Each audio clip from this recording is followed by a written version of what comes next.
Coming up on this episode of the Roundtable. It is not going to be a small world after all.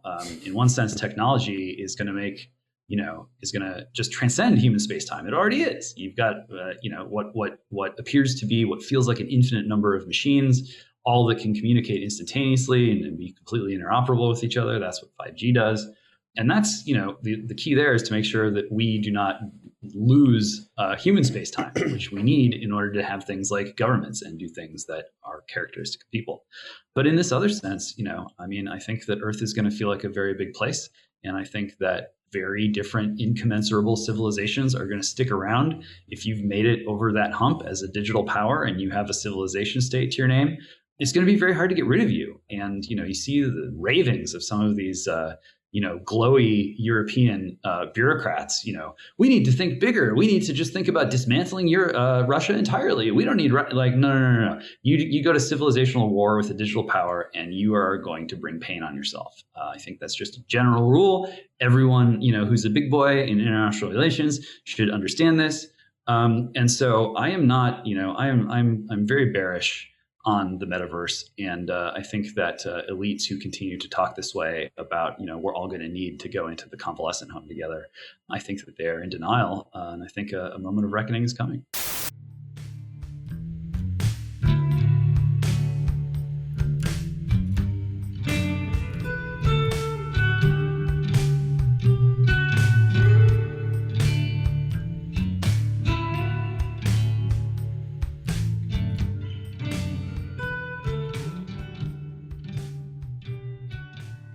Hello, and welcome once again to the Roundtable, your weekly publishers and editors podcast from The American Mind. I'm your host, Spencer Clavin, features editor of The American Mind. I am joined today by James Poulos, our editor, and Ryan Williams, our publisher and president. We are all of us in our summer travels in various different locations, but coming together to talk about a number of you might say more cultural items, although there will be politics involved, of course, as always. But we wanted to start with this topic, and I'm going to preface this by saying that I raised this issue, and I am not entirely sure. James will have to tell me whether this merely represents a quirk of my own personal news feed, or whether it speaks to something deeper in the zeitgeist and the general kind of global proceedings of the digital elite. But we thought it was worth discussing one way or another, because even if I'm the only person who's seeing all these news stories flash past him, they do represent, I think, a topic of conversation that will endure and be with us. And that is not just the metaverse, but Web3 generally. And I'm going to stipulate at the outset that everything I say here will be my sort of smooth brain, dumb guy version of what I understand to be going on here. And then I will call upon James to explain in more detail what really is happening and whether it is in fact a thing or just a bit of marketing hype. So the news cycle version of the metaverse made a big splash when Mark Zuckerberg announced his company's transition from Facebook into Meta. This was at their annual kind of summit, which was all online due to COVID. And effectively, what seemed to be the sale, the value proposition was the internet is now going to be everywhere. Facebook specifically is going to morph into a series of digital social media platforms, but also perhaps platforms for commerce and business, in which we represent ourselves as digital avatars moving in VR using the Oculus or some other headset device. And, nerds who are smarter than me quickly emerged from the woodwork to explain that this is all part of what I believe is called Web3. Again, smooth brain, dumb guy version is that Web 1 was the kind of start of the internet where most people were consumers reading other people's content or experiencing other people's content. Web 2 represents the transition to more and more users of the internet also being producers of internet content. So the rise of podcasting and blogs and social media and so forth. Now Web3 represents a number of new features, including, but not limited to, interoperability, the use of one asset on multiple platforms. Sometimes the game Fortnite is mentioned in connection with this development because that was, I guess, the first game where you could play everywhere on your phone, on your computer, on your TV, and the gains that you made in one region would stick with you in another, all bespeaking a kind of transition from the internet lives, quote unquote, on your computer into the internet is everywhere and you live inside of it, be that through augmented reality or virtual reality or even indeed NFTs and crypto. The shift that James himself, I believe, has described aptly in his book Human Forever as moving toward a digital environment, a more totalizing claim upon our lives and existence than something that we might hold in our hands and then put down at will.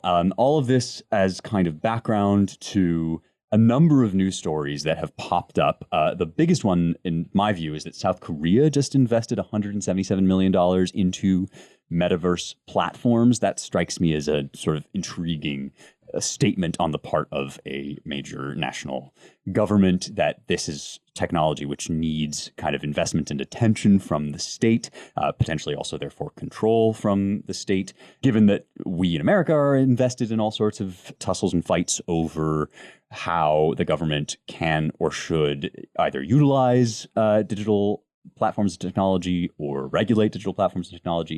It seems significant, especially since James is often reminding us about the ways in which each civilization state will need to make its decision about how to domesticate or catechize the bots. Meanwhile, in actual metaverse discourse here in the States, we have a number of, to me, truly lizard person style news stories, including Catriona Campbell, an AI, quote unquote, AI specialist, predicting that soon in the metaverse you will have digital kids whom you can pick up and put aside at will, or Tamagotchi kids. Users will be able to play with them, feed them, and cuddle them. In return, I'm quoting here from an article on technology, kids will be able to respond using speech depending on their age. If you're not looking for full-time kids, you can simply switch your child off. Versions of this dystopic vision of the future abound, as do the already emerging cracks in the surface.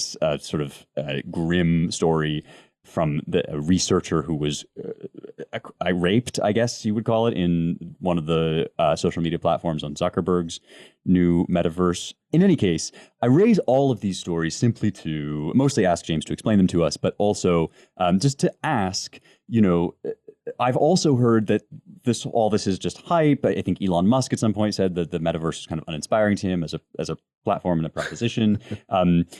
Does this represent something real about the future of the internet? And if so, what is to be done about the truly kind of horrifying philosophical attitudes that seem to be manifest within it, vis-a-vis your children will be Tamagotchi and you'll live in a pod and like it? What do we make of all this? Well, I think there's a lot to unpack here, and I'll try to do so in a way that is general but also useful.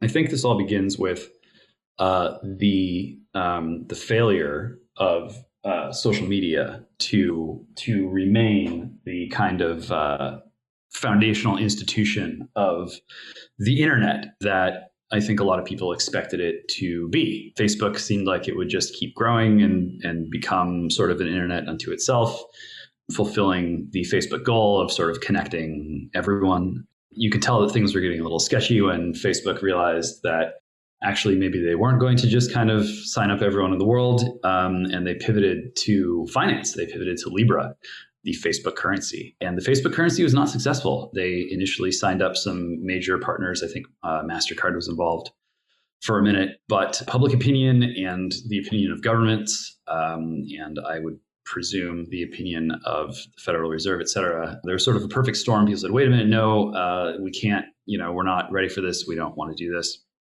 And that began the kind of identity crisis of Facebook, which I think has continued to spread through the rest of social media.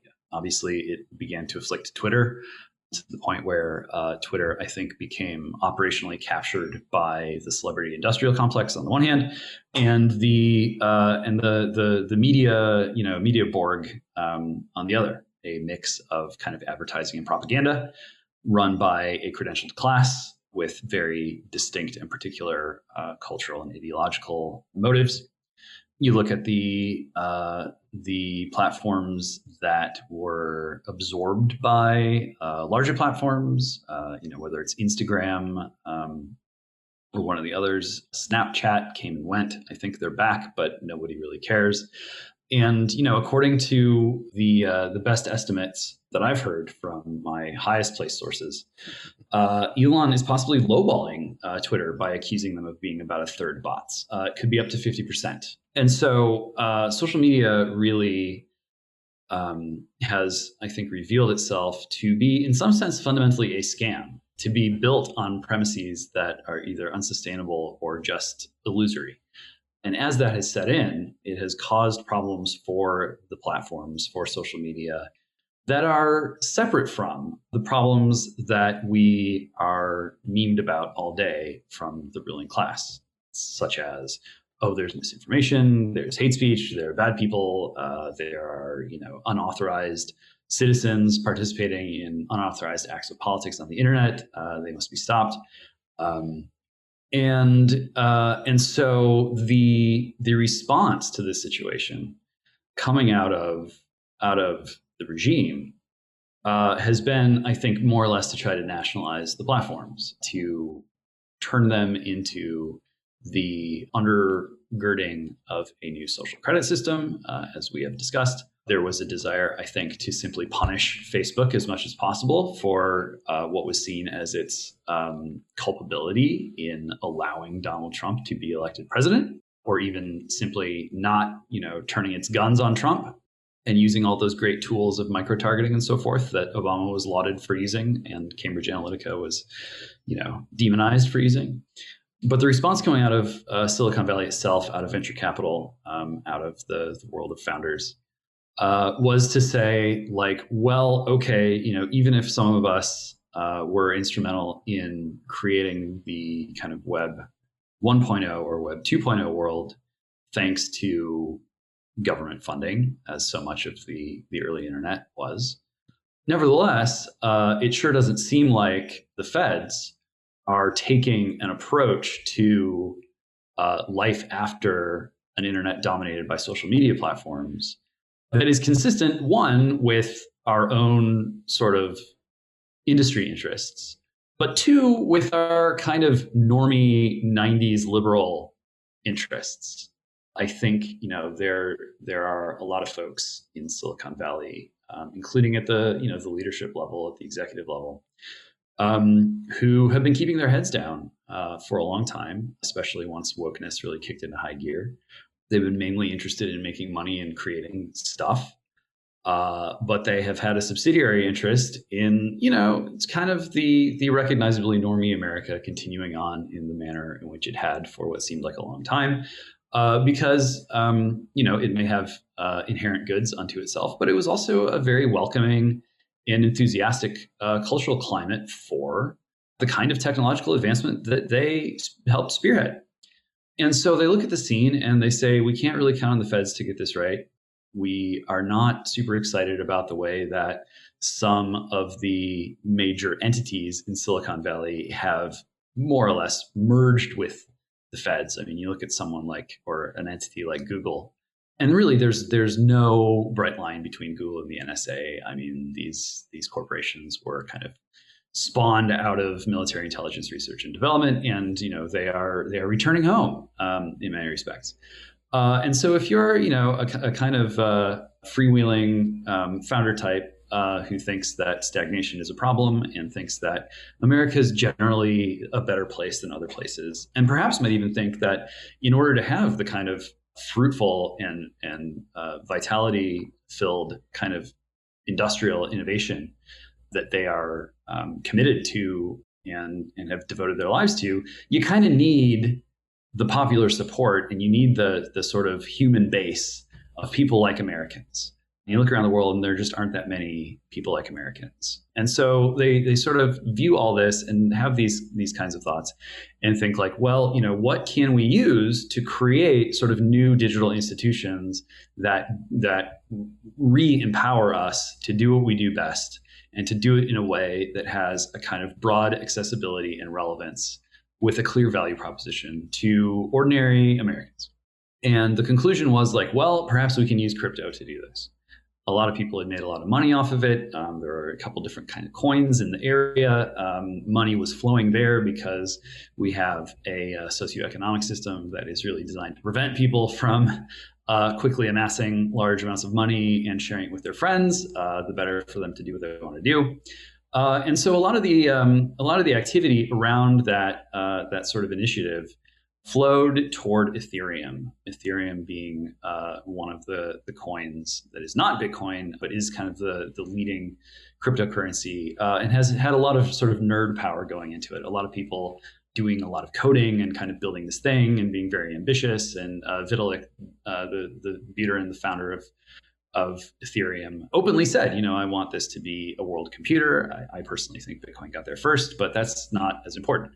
What is important is the urgency that has been felt in this space, I think, has led the drivers of the Web3 effort, which is more or less entirely an Ethereum-based project, to follow the old adage of going to war with the army you have. This is a new technology. This is a technology that departs in significant ways from Bitcoin, from the white paper drafted by Satoshi way back when.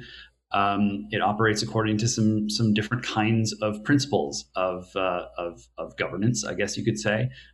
There's been a long-running conflict on the internet about whether proof of work is better than proof of stake when it comes to cryptocurrency. And the long and short of that is proof of stake means if you have large sums of the coin, then you have greater control over what is permitted to be added to the blockchain of your coin. Whereas proof of work is, no, you have to have your GPUs, your computers, competing to solve a math problem. And whoever has sort of the best compute wins. I think that that's kind of more inherently American in its logic.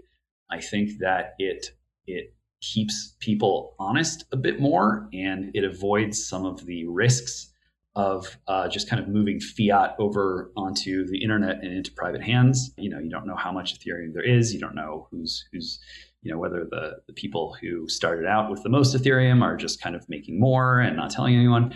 But you go to war with the army you have, and there's no denying that Bitcoin itself, BTC, has really been, I would say crippled over the years to the point where it can't really be used as a currency. It can't really be used to do things like I did with my book, where myself or anyone who's got something to contribute can take maybe an hour or two, get it up on the internet on the Bitcoin blockchain and sell it in Bitcoin and do an end run around all the things that suck about our institutions.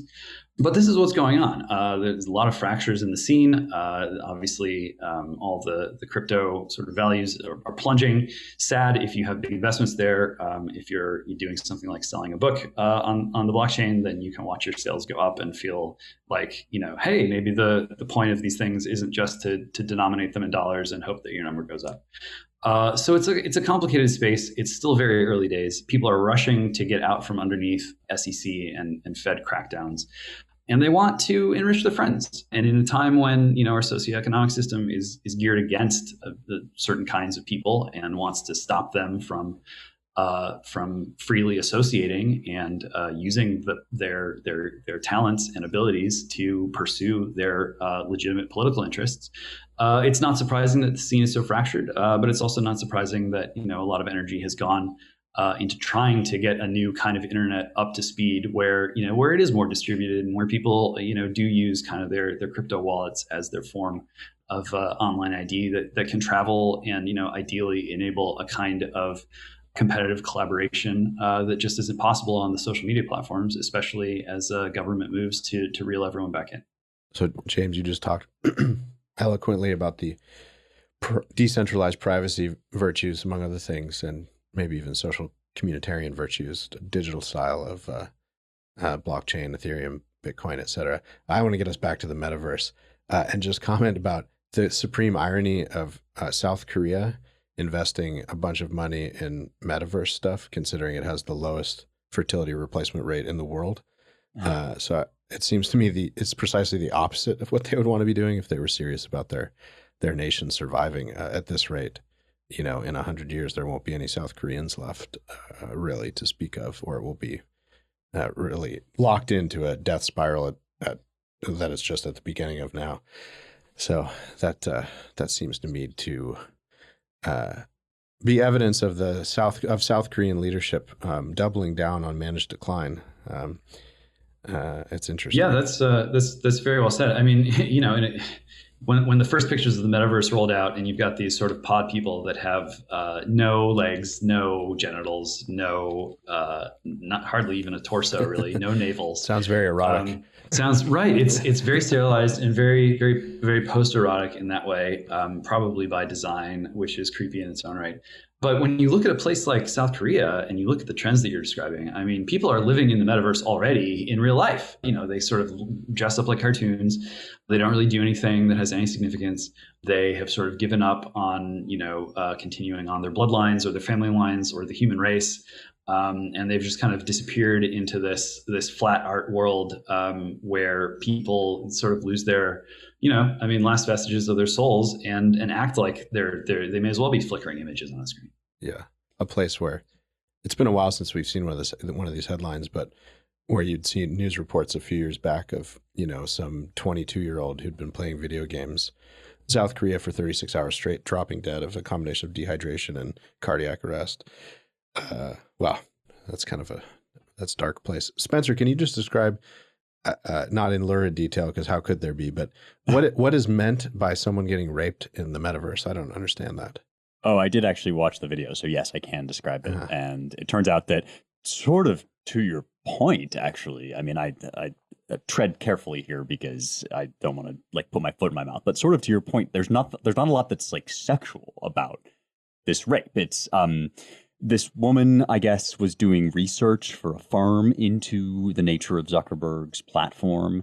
And on this platform, people were having a quote unquote party, namely their avatars were gathering in the house and they had virtual alcohol that they were drinking, which I guess corresponded, hypothetically at least, to real alcohol that they were drinking at home as they looked into their headsets.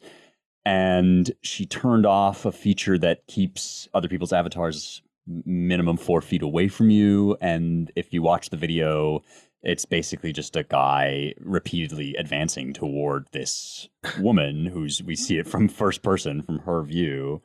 And this is, she describes it as a traumatic experience. And however, there's no capacity, so far as I understand, to even feel anything. There's just... but yeah, I mean, I can't say that your description helped me understand it, but it's not your fault. Watch the video. It's sort of like banging two Ken dolls together, where there's no, it's like that. That's the image that came to my mind, at least. It's the other extraordinary thing to me is the timing of all this. I mean, after worldwide lockdowns for the better part of 2 years, to think that there would be any market at all for facilitating the further retreat into digital world and at our desks, it's just extraordinary to me. So I just don't know what to make of it at all. As James says, it's early days. We'll see what ends up happening with this. I do recall, we've talked a little bit about this, but absurd things like somebody asked me, only half ironically, 8 months ago, have you been buying any property in the metaverse? Right. And I said, no, right. I will never get on that thing. And no, I've not bought anything on it either. But do you have an Urbit Galaxy, Ryan, for $500 gajillion? Well, a few of us, James and Matt and I all have, not Galaxies. We have planets, I think. Not that we've ever used them, but we had friends who helped us get Urbit planets early on, but still a foreign land. It's an investment in the future. I mean, your point about South Korea is well taken, I guess, I think, because, no as Mike Solana, our friend, is fond of pointing out, no actual like healthy, sane person wants to upload his consciousness into the metaverse. It's a deeply disordered way of even using this technology. I mean, stipulated that there's going to exist increasingly advanced virtual reality tech, and stipulated that this stuff is going to be available for people to use. There's a million things you could do with it. It's a specific value proposition to say, what does it mean for our country to quote unquote survive? It means that increasingly human experience is going to consist of a series of data inputs into your sensory apparatus, and that those inputs will be further and further removed from the kind of physical realities that we typically understand as the real world.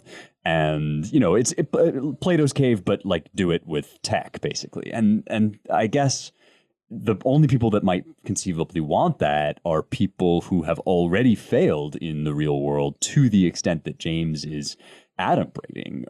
People whose every prediction has turned out wrong, whose every policy has fallen flat on its face. And I do have one question for both of you about this, because it seems to me that everything James is describing comes implicitly along with new forms of rule, new ways of governing oneself. And some of those are kind of fundamentally rebellious and libertarian, and as James said, circumvent our crumbling institutions. And some of them are inherently sort of statist, and the idea that you're going to centralize a digital currency to kind of lock everybody back into a financial system that like didn't work to begin with. And the part that kind of confounds me is, in a situation where new forms of life are emerging and along with them new forms of governance and rule, you would want your elected representatives to be kind of in on the conversation about which ones we're going to pick. I mean, that's why it seems significant that South Korea was doing this investment, is like that represents, I think, a government saying like, I want some stake here in this. And every time our elected officials call the leaders of these tech companies up before Congress, it's plain that they haven't the first clue. I mean, Republican or Democrat, whatever, they've not got the first idea what even the questions are. Whereas somebody like Elon, I mean, one reason why everybody kind of like all eyes turn to Elon, the hungry sheep look up, is like, this is at least somebody who's proposing something. Some of it we like, some of it we don't, but like this is making a proposition about how we're going to live together in this new space.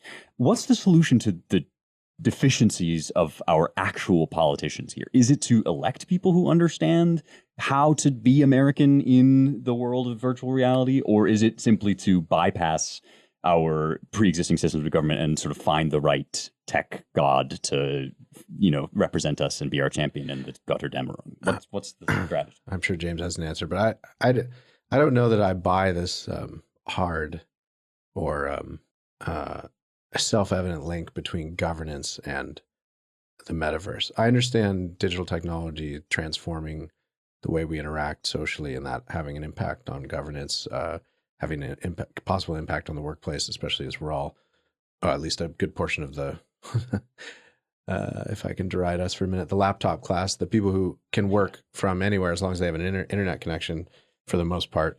I understand the implications for all that, or even the possibilities. But yeah, I don't necessarily see the interesting or necessary or pressing need to figure out what some solution from the national legislature would be, or even the state. I don't know. I guess I would repeat what James said is that it's early days yet, and we'll see how this technology evolves and see how people interact with it before I really have no firm judgments or even opinions about what this means for governance. I think for the foreseeable future, we're stuck with fortunately so, stuck with the older forms of governance, that is, human beings meeting together to deliberate about questions of policy and justice. I don't see the link necessarily yet to all this technology. Yeah, I mean, I think what I would say is when you take a look at the World Economic Forum crowd, you take a look at the Bill Gates crowd, Yuval Harari, all these guys. What they try to tell us is that we need to create a a government metaverse, because technology will make people so obsolete at so much of what people do that everyone's just going to be sitting around not knowing how to live, not knowing what there is to busy them. And the busy work will be gone and scarcity will be solved. And so we're basically going to need, an enormous convalescent home or retirement community or, organic farm, choose your metaphor. And that is obviously something that the metaverse would be very good at. If you look at something like Animal Crossing, I mean, this is a brand of a game that's been around for a long time. The most recent one that came out during the pandemic, I mean, was just, this terrifying advertisement that was really just pitching itself as like, escape to this fantasy land. It's always on. Nothing will hurt you. You will live as a cute little animal, just tending to your hobbies and having conversations with your neighbors. And that's kind of the prevailing vision, or at least what we're being presented with as the prevailing vision. I think what is much closer to the mark is what someone like Elon Musk talks about, which is a massive population crash. If people are really that sort of bummed out and left high and dry by the triumph of technology, then it's not going to be vast numbers of people sort of loitering in liminal space, needing to be serviced by comfort bots. It's going to be depopulation. It's going to be the welfare state collapsing because the numbers don't work. It's going to be countries needing hugely destabilizing amounts of immigration, far beyond what even the US has experienced over the past 10 years, just in order to get some warm bodies at the controls. And in a situation like that, it's harder to see, one, how the metaverse can sort of, prop us up and be a crutch that gets us through into the long and indefinite digital future. And it's easier to see how technology would primarily find a use, not as a substitute for human life, but as a supplement for human life. Granted, a human life that might become in some ways more violent.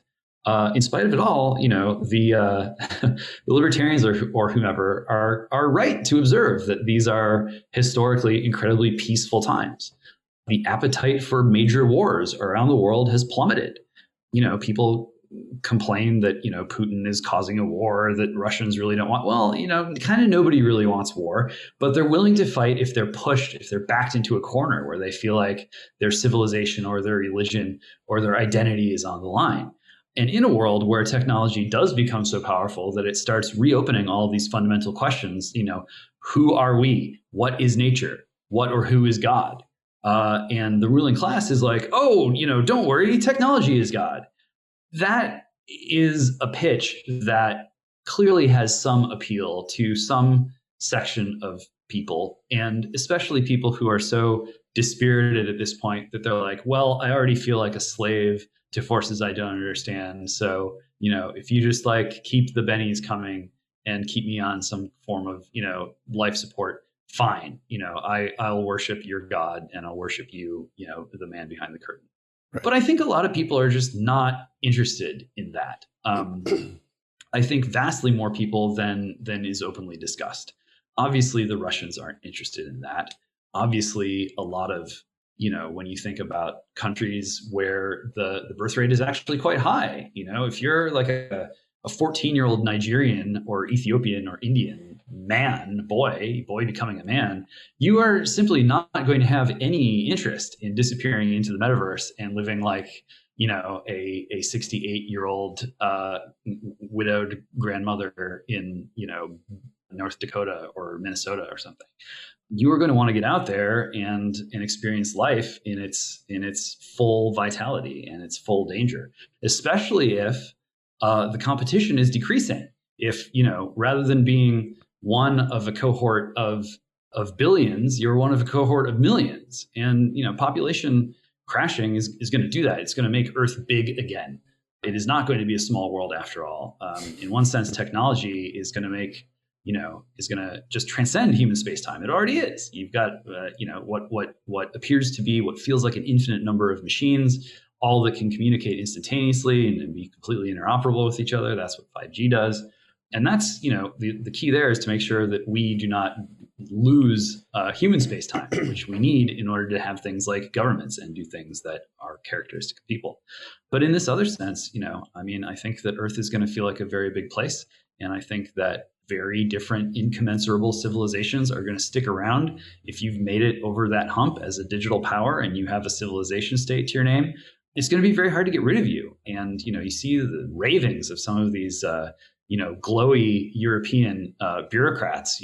We need to think bigger. We need to just think about dismantling Russia entirely. We don't need no. You go to civilizational war with a digital power, and you are going to bring pain on yourself. I think that's just a general rule. Everyone who's a big boy in international relations should understand this. And so I am not. I'm very bearish on the metaverse. And I think that elites who continue to talk this way about, we're all going to need to go into the convalescent home together, I think that they're in denial. And I think a moment of reckoning is coming. Yeah. And it's, we've talked about this before. I mean, the WEF Klaus Schwab crowd, right, thinks that AI is going to transform manufacturing and make obsolete all kinds of jobs and usher in the kind of situation that you talked about, James. And so they need a pacification plan for the rest of us. And that's part of what's at root. So yeah, it'll be interesting to watch. I mean, you alluded to it, but to watch a continent like Africa, which is exploding in population and will continue to do so over the next 100 years, and how this fits into this picture, let alone India. Although India's fertility rate's falling, China's is pretty low, partly through decades of coercion and other forces. So yeah, it's a very interesting problem for the future of humanity, nationalism, sovereignty, and I think decent small r republicanism. So we need to keep an eye on all of it. One of the things that I like about Musk's sort of shtick is that he's sort of just he's pro increasing population, both because he thinks we have enough space, but also because he just thinks of it as kind of a general sign of hopefulness, which is something that Burke says in the Reflections of the Revolutions in France. If you're producing more and more people, things can't be going too terribly far wrong. And there is, I certainly far be it from me to make vast sweeping predictions about how digital tech will reshape global conflict, but it does seem like the proposition, the kind of off-road that WEF wants to give us, that we'll just sort of increasingly pacify ourselves by distancing ourselves further and further from the real world, is I don't know. It's just it's sort of a dying and dead ideology, offering the last gasp of what it has, and whatever happens in the future will be something other than that, probably driven by those who, as James says, are able to let the scales fall from their eyes. And with that, I thought we would just one last thought, Spencer. Just to throw out, I just wonder, and maybe we can go out and find good polling on this, but I suspect it's not even starting, or barely off the ground, or if it is, it's internal to tech oligarchs and their fiefdoms. But I wonder what portion of Americans would even, and I don't mean this in a condescending way at all, I mean this in a hopeful way, actually. What percentage of Americans would have really even understood like 20% of what we were just talking about in the context of all these new technologies and what their implications are, or even their existence? I'm very curious about that, because, normal Americans, industrious as they are still doing the stuff of older America, that is working in the real world, raising their kids, trying to live a prosperous and virtuous life in their various capacities. So, the whole thing's pretty interesting, but as our listeners probably got the sense of, we're just trying to get our heads around it still. Totally. Well, this is why I like the Solana line that, sane, healthy people don't talk this way about uploading their consciousness to the metaverse. Yeah. And wonks and nerds such as ourselves are interested to sort of speculate about it and to pay attention to the developments in it. But yeah, I mean, there's much to be hoped for in the, how to put it, the vitality, the vitalist spirit of the American people, which does seem to me, despite repeated and constant assaults upon it, to nevertheless still be out there and kicking. But let's talk about something that most Americans probably do know all about and are talking all about, and that is the Johnny Depp Amber Heard defamation trial. It's you defame me, no, you defame me, counter defamation.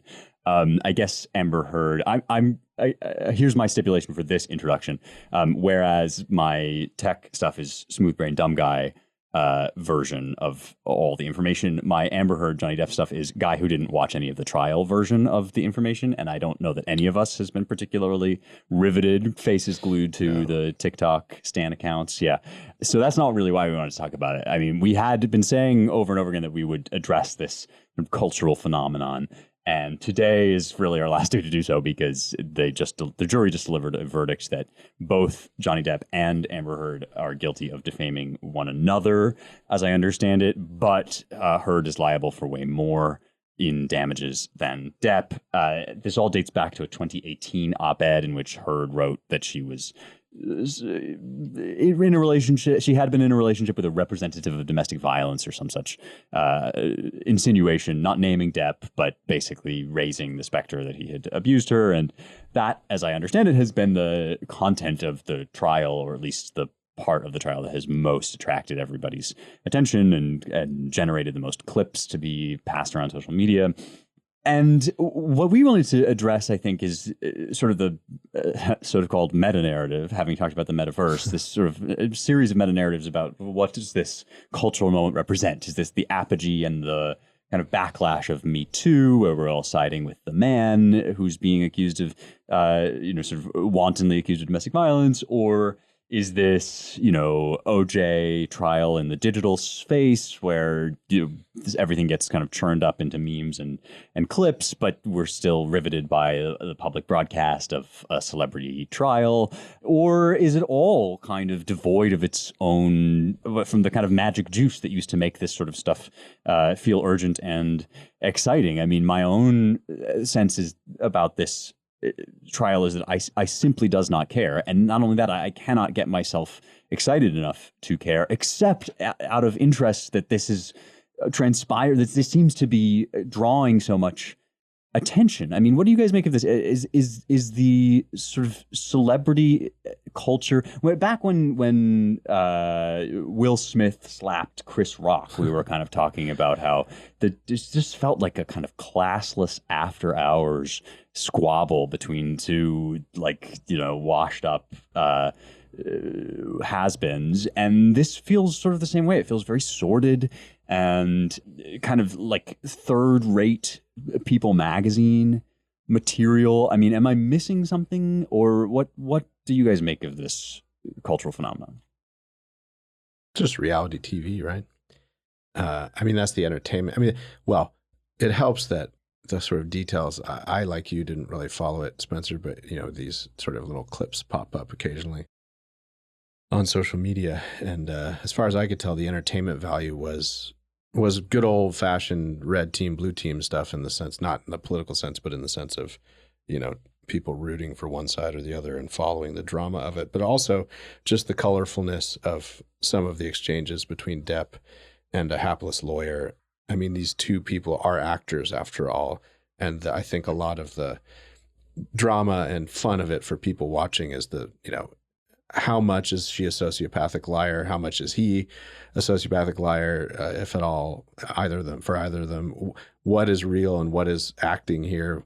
Who knows any of that? And just the extravagant details of the personalities. I mean, everyone knows, and Johnny Depp has never really hidden it, that, at one point in the trial, one clip I saw, it was the lawyer asked, so Mr. Depp, it's reported here, or, we've learned here that occasionally you'd have whiskey with breakfast. And he just dismissed it as, well, I mean, come on, it's happy hour. Whenever I want it to be happy hour was basically his response. So there's all that. I mean, there's just the surreality of the whole thing. Very rich people enmeshed in sort of unpleasant mutual cycles of abuse, and then it all getting just dragged in front of us. I'd actually be interested. I haven't looked at how much penetration this got into the general public. I mean, I know it was must-watch TV for a good portion of Americans. Rod Dreher, of all people, just wrote about it, how he's been engrossed in the whole thing. So I don't know quite what to make of it. Besides the Occam's razor thing, which is it's a pastiche of Jerry Springer and the OJ trial, and that's entertaining for a lot of people. Well, right. I mean, there is a, sort of is Twitter real life question lurking here where we are all, anybody who is a member of the laptop class, as we are on this podcast, will have seen people discussing this, unlikely candidates to be interested in a celebrity trial, getting wrapped up in the gender politics of it. And it just seems to have kind of eaten a certain sector of the population's attention. Whether or not that's penetrated more widely is kind of probably hard to measure, especially because this stuff is happening online rather than on a network where it could have ratings or whatever. But to me, the comparison with OJ is what most illustrates, I think, the just emptiness of it. Because as you say, Ryan, these things are always sordid affairs involving unhappy people whose gajillions have not, clearly not ennobled them or made them. One of the things that Tim Keller always preaches about is like, when people get gajillions of dollars, then they realize that when they're given the ability to use their full powers, they don't like very much what they do with it. And that seems right here. But I mean, when you talk about OJ, it's like that was a nationwide kind of morality play about race in America, in which the participants had a kind of status that entitled them in some weird way to stand in as avatars for these various concerns and interest groups. And the whole, it seemed as if the concerns of the culture and the riots and the quote unquote lib movements and so forth were sort of wrapped up in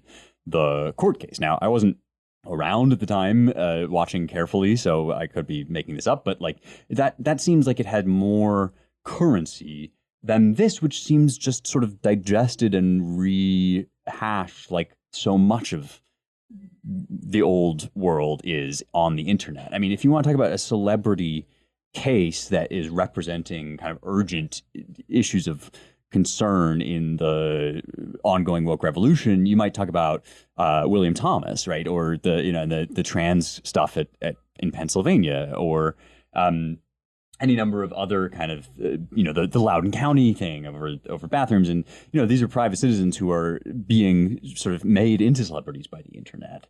And our celebrities are basically being made into tawdry private citizens by the internet. I mean, it feels to me as if, much as the Oscars have become this kind of, you use the phrase reality TV, like much as they have become this sort of seedy, third-rate television programming where people that turns out aren't very glamorous after all fight with one another.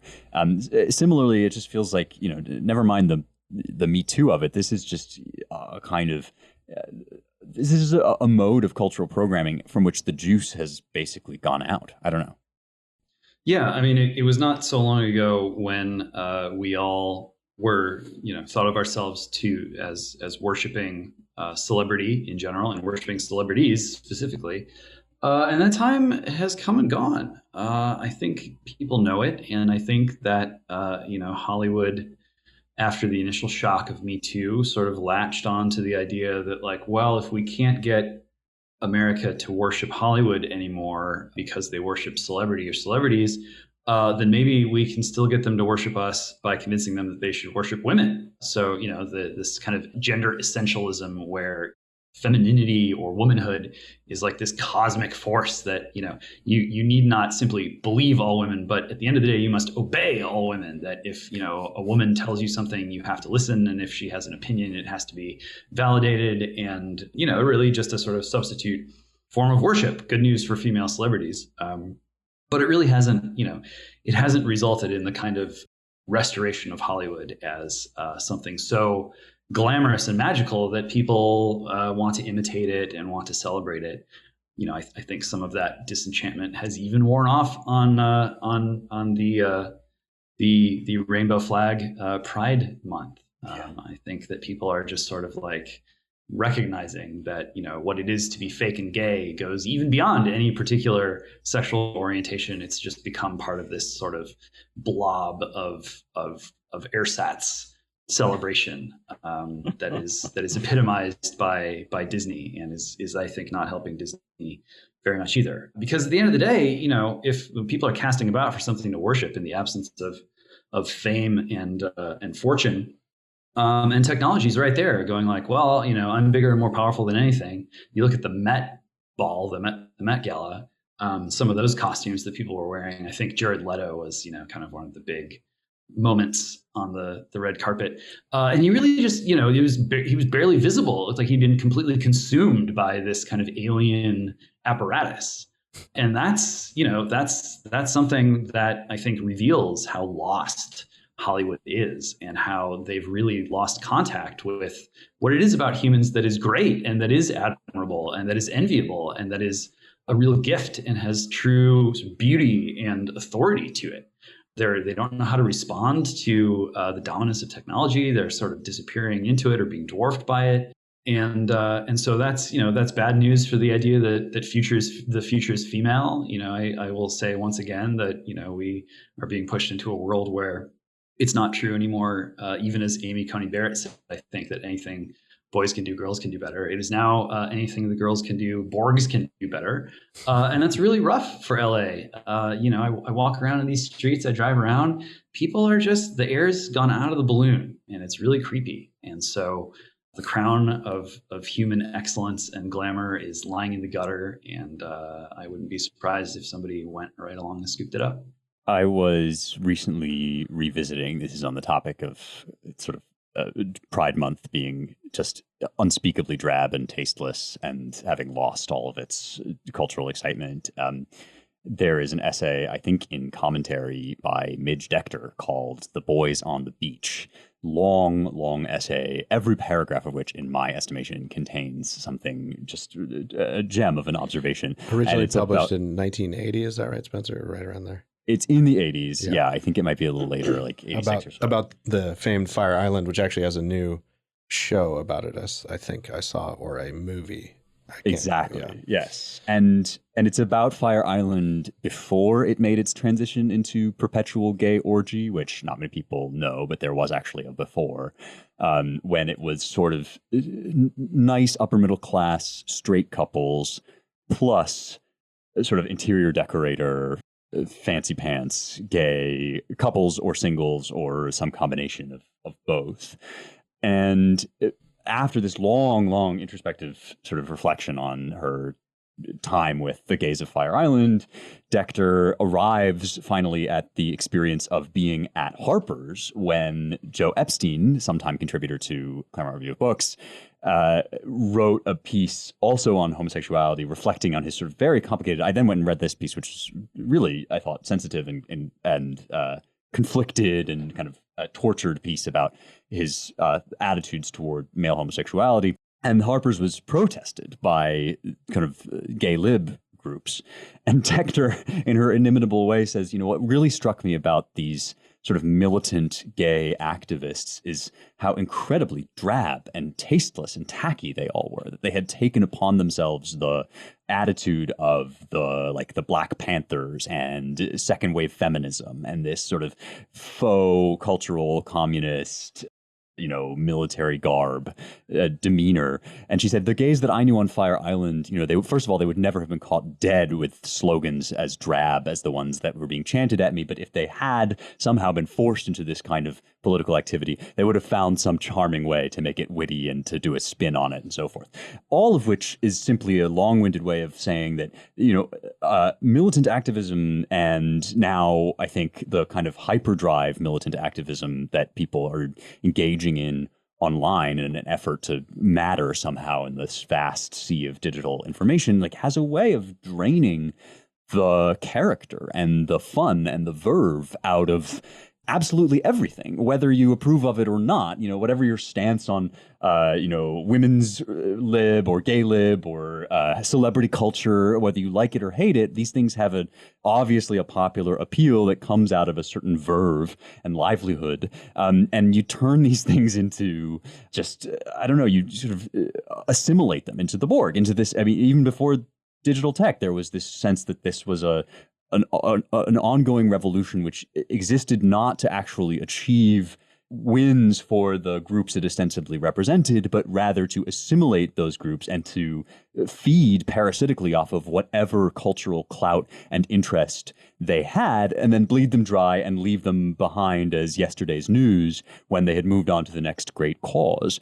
And, if that was true in the kind of new left lib movements of the 60s, 70s, and 80s, how much more so of the world of digital tech and the woke revolution, in which, they can barely come up with identity categories quickly enough before they become yesterday's current thing. And, you have to kind of find some new cultural artifact, some remaining cultural artifact somewhere in the wasteland of American pop culture to sort of use as proxy for the revolution. I just want to read one paragraph from Dechter's essay because please, they're all so good. People should revisit it. And Commentaries put up a bunch of the best of Midge Dechter, who is Norman Podhoretz's wife for many decades and just recently passed away, just to catch everyone up. But go read her; she's brilliant. This ends with just an amusing anecdote, and I use it as an enticement for people to go read. So. She says, all this, as I said, must initially at least have caused a certain bewilderment among the heterosexual former residents of Fire Island Pines. I say former because the Pines, as we called it, and as you stated, Spencer, has in the intervening years become completely homosexual, world famously so.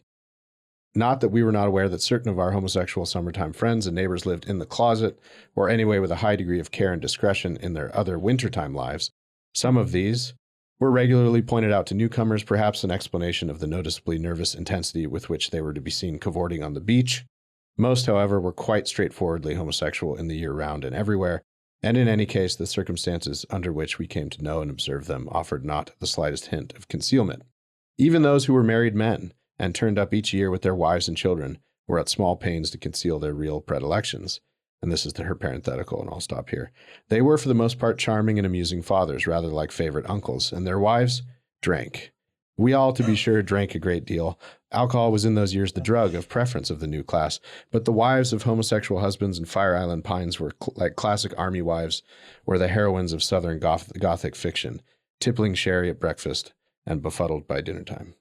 Anyway, everyone should go read Midge.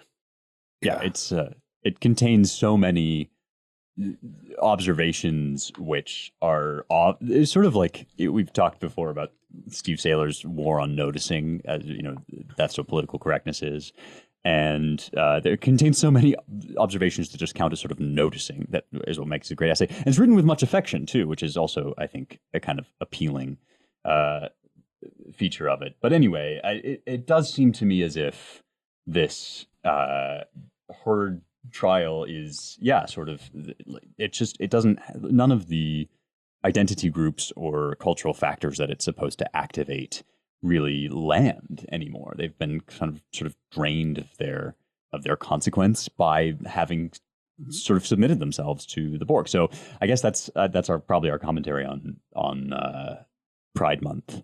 One last detail which I find interesting. We've kind of mentioned this before in other contexts, but I find fascinating the merging of modern liberalism and its leading edge of kind of LGBTQIA obsession and militarism that would have formerly would have been reserved to the the evil neoconservative warmongers, as the left saw them as early as as recently as 10 years ago or so. But and you can see it in some of the tweets from the public relations departments at the major uniformed armed services. There was, they all got in on this game celebrating Pride Month because it's June 1, the first day of our annual holy month in America now. God save us. But there was the army had basically the Full Metal Jacket helmet with the with these 6 rounds of rifle ammunition on it, and the tip of each. So anyone who knows a rifle bullet, it's a long chamber that houses the gunpowder, and then the pointy tip, which is the actual bullet, the kinetic piece that flies and kills you or maims you. And each of the tips was painted in a different color of the rainbow flag, as sort of a perfect image of where liberalism finds itself today. It's kind of jarring and absurd and troubling all at once. Yeah, well, why is I support the current thing? Why does that include, wanting to establish a no-fly zone over Ukraine? It's because, what's one thing that hasn't yet been trained of its kind of natural cultural potency? Again, however you feel about foreign policy, it's like, war is something that the left has actually left relatively untouched until now as a source of kind of natural feeling and excitement. But yeah, it is incredibly dystopian to watch these. We're firebombing you, but in rainbow colors. Yeah. Well, soon the firebombs will be in the metaverse, and then they won't hurt when they fall. Okay, that was so bad that I think we now have to shut the podcast down.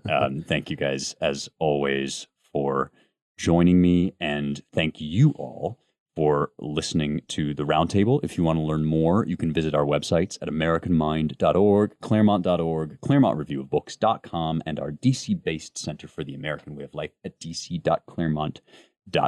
I think we might profitably also plug James's book, since we talked about a lot of the topics in it today. It's Human Forever at canonic.xyz. And you can donate to support our show at claremont.org/donate. That really helps keep us going. And it also helps when you rate, review, share, and subscribe on Apple Podcasts or wherever you get your podcast. You can rate us on Spotify now, too. Don't forget that if your rating is anything less than 5 stars, you should keep your opinions to yourself. Thank you very much. And we will talk to you next week.